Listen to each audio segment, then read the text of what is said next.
It started with a challenge, public, humiliating, and meant to break her. A young woman kneeling in grease-stained jeans while a Navy commander pointed at her like she didn't belong, like she was some kid pretending to fix something that no one else could. The entire crew watching, some smirking, others silent. One engine, one chance, and just 48 hours to prove she wasn't a fraud. What they didn't know is that she carried something none of them had, her father's secret. Buried in a rusted toolbox, what she uncovered, no one was ready for. Let me know in the comments, from which city are you watching this story? Elena Carter had never liked uniforms, not because she disrespected them, but because she grew up watching how quickly people judged someone who didn't wear one. Her father wore grease under his fingernails, not stripes on his sleeves, but every man on that dock knew his name. Sam Carter had been the mechanic every sailor trusted when the ships coughed, groaned, or flat out died. And Elena, she was the quiet shadow in the corner, the kid who handed him wrenches,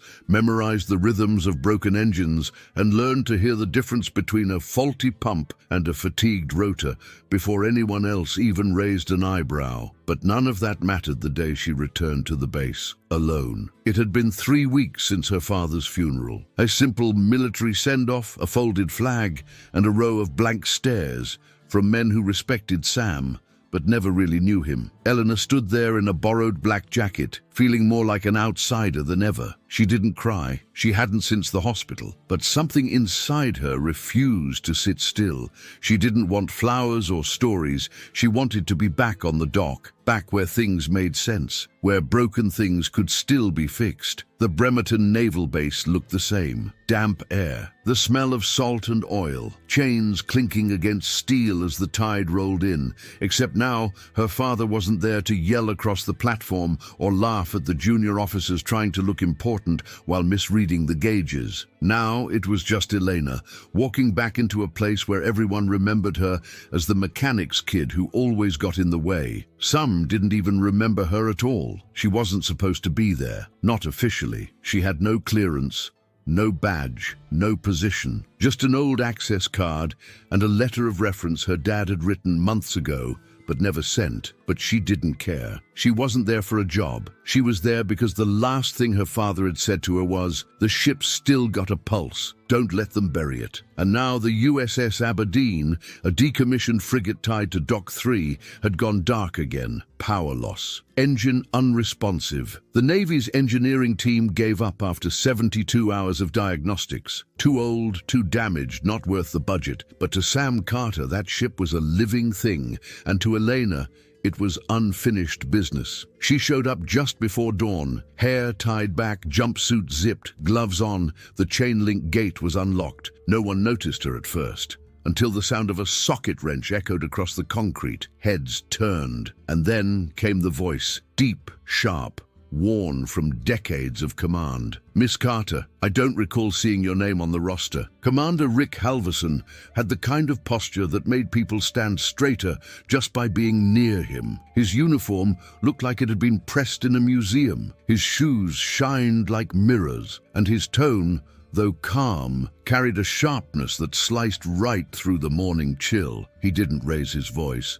He didn't need to. Elena stood up slowly, wiping her hands on a rag before meeting his eyes. "I'm not on the roster. I'm here to take a look at the engine." "Are you now?" Halverson took a few steps closer, the crew forming an unspoken circle behind him. "And what makes you think you're qualified for that?" "My father did 30 years on this base. I grew up on that engine. I know how it breathes." There was a pause, a flicker of something behind Halverson's eyes, recognition, maybe even respect, but it vanished quickly. "This isn't a classroom exercise. The Aberdeen's engine isn't just broken.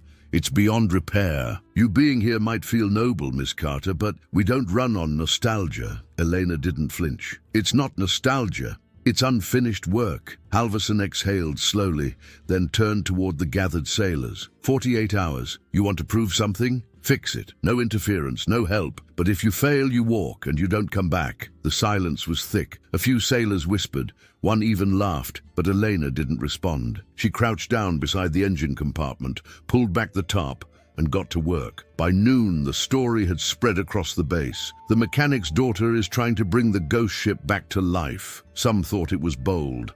Others thought it was pathetic. A few watched from the edge of the dock, arms crossed, waiting to see her fail. Elena tuned them all out. She focused on the tools, the notes her father left behind, the faint sounds of something still beating under all that rust. Her hands were steady, even when her heart wasn't. Every bolt she turned, every wire she traced, she could hear her father's voice, feel it like a pulse. Machines don't lie. People do. She knew he meant more than engines when he said that. By sundown, she had 3 pages of notes and a busted knuckle. The issue wasn't what they thought. It wasn't electrical. It wasn't mechanical failure. Something had been tampered with. She could feel it. As night fell and the base lights flickered on, she sat alone beside the open hatch, staring down into the maze of cables and steel. She didn't hear Halvorsen approach again, but she felt him standing there. "You know this is pointless," he said. "That engine has seen more war zones than you've seen birthdays." Elena didn't look up. "Then maybe it deserves to die with dignity, not under a tarp, with people pretending it never mattered." Halvorsen didn't respond right away. Then he said quietly, "Your father once saved that ship when no one else could. He fixed something no one even understood. He didn't ask for recognition. He just did the work." "I know," Elena said. "I was there." For a brief second, Halvorsen looked at her differently. Then he turned and walked away. By the time the stars were out, Eleanor had found something wedged behind the cooling conduit. A loose connector, not broken, removed deliberately. Her stomach twisted. This wasn't just neglect. This was intentional. Someone had tried to kill this engine. The question now wasn't how to fix it. It was why someone didn't want it fixed in the first place. By the second morning, word had spread beyond the dock. People who hadn't stepped foot near the Aberdeen in months suddenly had opinions. Some of the senior mechanics scoffed in the mess hall, saying the girl was wasting time chasing ghosts. A few younger recruits came by out of curiosity, pretending to check on inventory, just so they could get a glimpse of the girl crouched beside the gutted engine, sleeves rolled, fingers black with carbon. She didn't speak much, didn't even seem to notice them. All she did was work, methodical, focused, driven by something heavier than pride, the kind of silence that made people uneasy, the kind that reminded them this wasn't about being right or showing off. It was about something personal, something that still hurt. Inside the maintenance locker she'd claimed as a makeshift base, Elena had lined the wall with papers, her father's old schematics, crew reports, photos, sketches, and a hand-drawn engine diagram that had clearly been updated over years. She remembered it hanging in their garage at home, with her dad scribbling notes in pencil whenever something didn't make sense. His handwriting was shaky toward the end, but he never stopped revising. She could still hear him explaining how engines weren't machines, they were puzzles, and every rattle was a sentence waiting to be translated. Elena had spent her entire childhood learning that language, and now, in the quiet rhythm of the failing Aberdeen, she could hear it again. But the damage wasn't mechanical. Not all of it. The removed connector had been cleanly clipped, not by accident, and the more she traced the wiring, the more inconsistencies she found. Systems that had been bypassed, circuits rerouted. Someone had gone through the ship not to maintain it, but to disable it slowly, piece by piece, and it hadn't been done recently. This wasn't sabotage in the usual sense. This was quiet burial. She tried to talk to Monroe first. He wasn't like the others. He'd watched her work without sneering, and when she'd asked for a voltmeter late the night before, he handed it to her without comment. There was a quiet patience in him that felt rare on that base, and maybe he was just following orders, but when she told him what she'd found, he didn't laugh or walk away. He just frowned and asked one question, "Are you sure?" She nodded, laid the prints on the table between them, and pointed at the altered circuitry. "This isn't decay. Someone wanted this engine to fail, and they wanted it to look like age did it." Monroe leaned over, studied the diagram, then looked back at her with something like caution in his eyes. "You're opening a door that a lot of people have been keeping shut for years." "I'm not opening anything," she said. "I just want to know what happened. My father died thinking he missed something. He thought it was his fault the ship kept failing. But this isn't a mistake. This was deliberate." That word, deliberate, hung in the air like an accusation. Monroe didn't respond right away. He rubbed his jaw, looked around to make sure no one was listening, and said quietly, "There was talk back in the day that the Aberdeen was being used for training runs it wasn't equipped for, that corners were cut to get it seaworthy fast. No one ever confirmed anything, but your dad, he started asking questions. Then the ship was pulled from rotation, and no one brought it up again." Elena felt the weight of that hit her in the chest. Her father hadn't failed. He hadn't missed anything. He had been silenced. The next few hours moved like clockwork. She traced every line of that engine, double-checked every fuse and relay, marking each one with her father's red grease pencil. It felt like a ritual, a way of honoring what he started, but the more she uncovered, the heavier it got, because every fix led to another question, and every question pointed in the same direction. At some point during the afternoon, Halvorsen showed up again. This time, he didn't speak right away. He stood with his arms behind his back, watching her from the edge of the dock like a man measuring distance before a difficult dive. Elena didn't stop working. She knew he wanted her to. She knew he wanted her to acknowledge him first, but she didn't give him that. She only turned when he finally broke the silence. "You've made quite the mess here." She stood, wiped her hands, and looked him dead in the eye. "It was already a mess. I'm just trying to understand why." He didn't flinch, but something in his expression tightened. "That ship was never yours to fix." Eleanor stepped closer,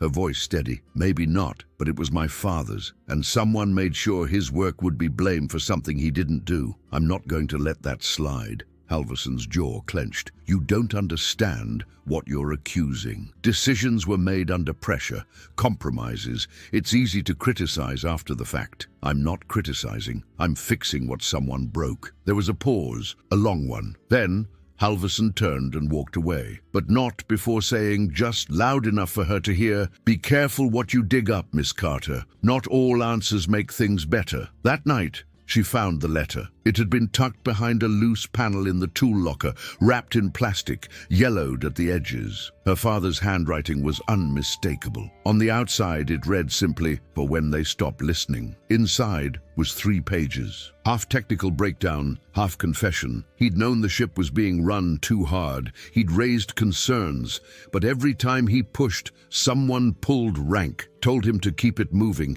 keep it running. For a long time, he'd believed he was helping by staying quiet. Then one day, a minor coolant leak turned into a critical failure. No one died, but the ship was pulled out of service, and the blame fell on maintenance, on him. And he took it, because fighting it would have meant taking others down with him, officers with families, friends. He thought it was the right thing to do. But in the letter, he wrote something else, something he never told anyone. "They didn't just ignore the signs. They ordered me not to report them, said it would cause delays. Affect funding. We were supposed to get a retrofit 6 months earlier. Didn't happen. So I patched it, kept her breathing, but I knew it wasn't sustainable. I just didn't want to leave you with a mess. I'm sorry." Elena folded the letter slowly, her fingers trembling. It wasn't just the betrayal, it was the guilt, the fact that he'd carried this with him for years, and that no one had bothered to clear his name, even after he was gone. The next day, she didn't speak to anyone. She worked, cleaned the connections,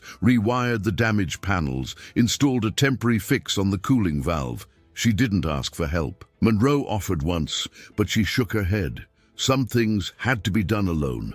The sun was low when she turned the key. The engine sputtered, coughed, then settled into a low, steady hum. Alive, barely, but enough. Enough to prove it wasn't dead. Enough to show it had been choked, not broken. The crew stood silently nearby, watching, not sure what to say. Halvorsen wasn't there. He didn't come to see it, but Monroe did. He stepped beside her, stared down at the console, and nodded. "You did it?" "No," Elena said.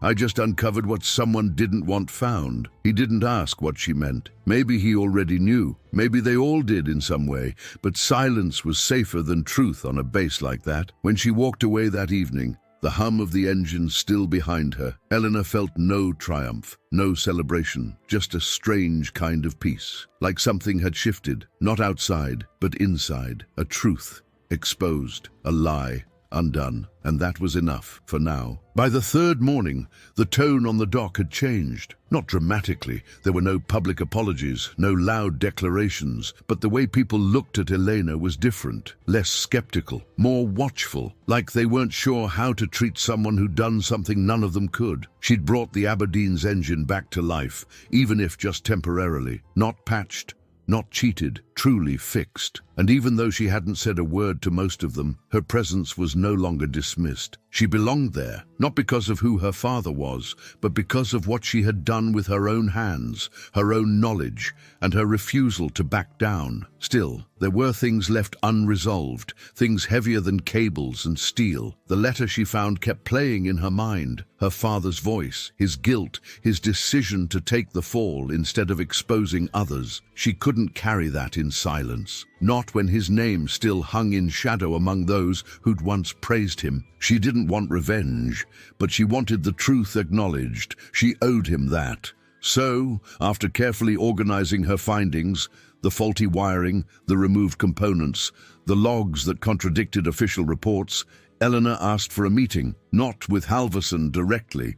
She went through the base's engineering supervisor first, presented her documentation, and requested a review of her father's service record. Monroe, who had been quietly supportive throughout the process, offered to co-sign the report. He said it plainly, "If we don't say something now, we're just part of the silence." The request triggered something, not dramatic, but slow-moving, procedural. Like all things in institutions built on hierarchy and pride, a review board was formed. Statements were taken, old maintenance records were pulled from storage. Halvorsen, to his credit, didn't block it. He didn't support it either, not publicly, but he didn't interfere, which to some was admission enough. It was during this time that Elena was asked to attend a private hearing. Nothing formal, just a round table with senior officers and a representative from Navy Archives.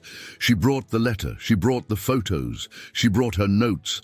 She didn't speak with anger, she just told the truth. What she found, what her father had tried to fix, and what it cost him when no one would listen. After she finished, there was a long pause. One of the officers, older, grey at the temples, someone who'd probably served with her dad decades ago, finally said, "We failed him. We can't undo that, but we can make sure the record is right." A month later, an official statement was issued. The Navy acknowledged that Sam Carter had raised safety concerns regarding the USS Aberdeen prior to its decommissioning. It confirmed that his actions likely prevented a more serious failure and that prior conclusions about maintenance negligence were unfounded. They didn't name names, they didn't strip medals or demote anyone, but they cleared Sam's name, and for Elena, that meant everything. The day the statement was read aloud in the shipyard's common room, Monroe stood beside her. Halvorsen was there too. He didn't speak, didn't shift or react,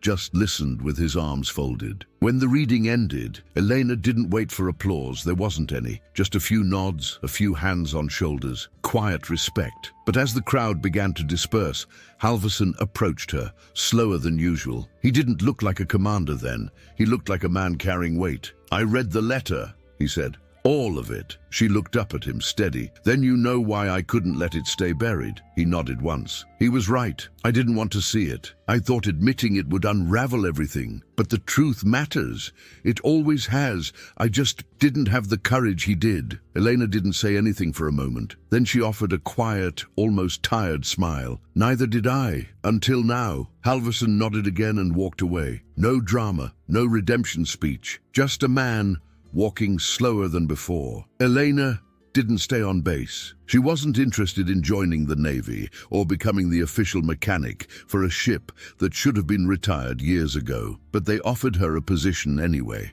Civilian engineer, permanent contract. She declined, said she had other engines to fix in other places. What she wanted wasn't a job. She wanted freedom and she wanted peace. But before she left, she went back to the Aberdeen one last time, climbed aboard alone, stood by the engine compartment, and placed her father's red grease pencil on the panel. She didn't cry. She just stood there in the hum of the now silent engine and felt something settle in her chest. The knot of shame, of doubt, of wondering whether she'd misread everything.